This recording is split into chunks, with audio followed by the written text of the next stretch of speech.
to'g'ri taksisi yo'lda. Endi hammaga bo'ladi foyda.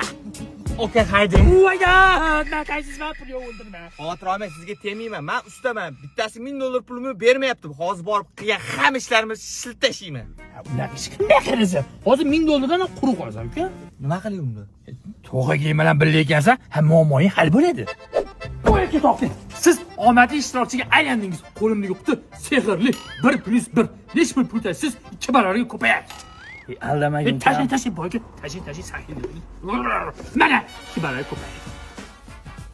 Yo'q. Boyga endi ishonmasa kattaroq pul soling-di. Voy, $100. Mana $200 boyga. Sen jamman bo'l ekansan. Boyga, sizga maydalash yarashmayapti. $1000 soling, 2000 qilib chiqarib beraman. Soling, ha, hozir boy ketasiz tez orada. Mana senga 2000. Nimaga bu? Usta bolam bu yoqqa. Qachondan uyingni usti ishlatib, ustaning haqqini bermagan bo'lib qolding. Konsen shu. Yo $1000 haqqini ber, bo'lmasa men botasi bilan uyni tepagman bizib oladi. Yo'q, roziman. Mayli, roziman. Ol bu yoqqa. Bu nimaga? Bu meni xizmat haqqim. Ha, uyni saqlab qoldim-ku.